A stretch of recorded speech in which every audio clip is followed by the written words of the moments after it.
Hello viewers, কেমন আছেন? আশা করি ভালো আছেন। আজকে নিয়ে এসেছি আমার খুবই পছন্দের একটি খাবারের রেসিপি নিয়ে। সেটাই হচ্ছে চোকাই দিয়ে মাছের তরকারি। আসলে এগুলোকে এক এক জায়গায় এক এক নামে ডাকা হয়। যেমন আমার শ্বশুর বাড়ি নেত্রকোনা, সেখানে এগুলোকে চুকাই বলা হয়। আর আমার বাবার বাড়িতে এগুলোকে মেষ্টা ফল বলা হয়। আপনাদের এখানে কী নামে ডাকা হয় সেটা অবশ্যই আমার কমেন্ট বক্সে জানাবেন। আমি এগুলোর উপরের আবরণটুকু নেব এবং মাঝখানে যে বিচিটা আছে সেগুলো ফেলে দেব।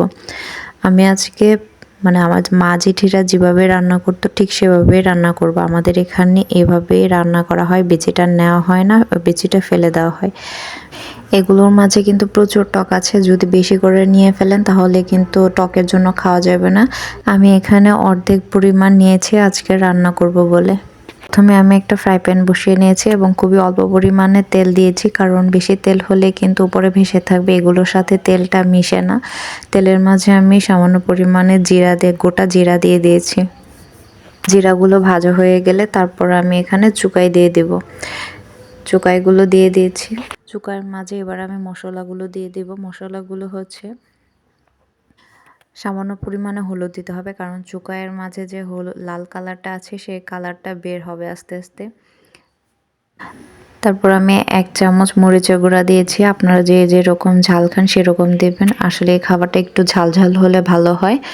এই যে 1 চামচ মরিচের গুঁড়া দিয়েছি, আর নিজের স্বাদ মতো লবণ, কারণ এটা যেহেতু টক জাতীয় খাবার সেহেতু এটা এখন বলা যাবে না, লাস্ট টেস্ট করে বুঝতে হবে যে আর একটু লবণের প্রয়োজন হবে কিনা।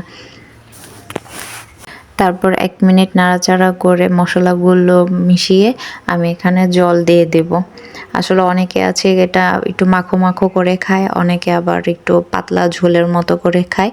আমি একটু পাতলা ঝোলের মতোই খাই, সেজন্য একটু বেশি করে জল দিয়েছি। আপনারা যদি মাখো মাখো খেতে চান তাহলে একটু জল কম দিবেন। এই যে আমি এতটুকু পরিমাণে জল দিয়েছি এবং জলটাকে খুব ভালো করে জাল দিতে হবে। আজকে আমি চুকাই রান্না করব মলা মাছ দিয়ে। যেখানে মলা মাছ নিয়ে নিয়েছি, এবার এখানে হলুদ আর লবণ দিয়ে মাখিয়ে রাখবো। জলটা জাল হয়ে গেলে ঝোল হয়ে গেলে তারপরে আমি মলা মাছগুলো দিয়ে দেব। মাছটা মাখিয়ে রেখে আমি আরেকটা কাজ করব। এই যে এখানে দেখতে পাচ্ছেন আটায় আমি 2 কোয়া রসুন আর 1 চামচ রাঁধুনি নিয়ে নিয়েছি, এগুলা বেটে নিব। এখন দেখে নিয়েছি যে কি অবস্থা আছে, জাল কতটুকু হয়েছে। হ্যাঁ, অনেকটাই জাল হয়ে গেছে। একটু পরে মাছ দিয়ে দিব। চুকাইগুলো দিয়ে আপনি যে কোনো মাছ দিয়ে রান্না করতে পারবেন। আসলে চুকাইয়ের সাথে যে কোনো মাছ দিয়ে রান্না করা যায়। বড় মাছ হলেও কোনো সমস্যা নেই বা মাছের মাথা হলেও সমস্যা নেই, সব কিছুতেই ভালো লাগবে, স্বাদ লাগবে। এই যে আমি মাছগুলো দিয়ে দিয়েছি। ঝোলটা কিন্তু জাল হওয়ার পরে মাছগুলো দিবেন, আর মাছগুলো দেওয়ার পরে বেশি না, 3 মিনিট জাল হলেই চলবে।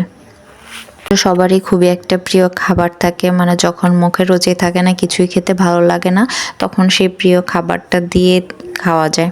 আমারও সেরকম, যখন মুখে রুচি থাকে না, কিছুই খেতে ভালো লাগে না, এরকম টক জাতীয় কিছু খাবার রান্না করলে আমি অনায়াসে ভাত খেয়ে নিতে পারি। এই হচ্ছে রসুন আর রাঁধুনি বাটা।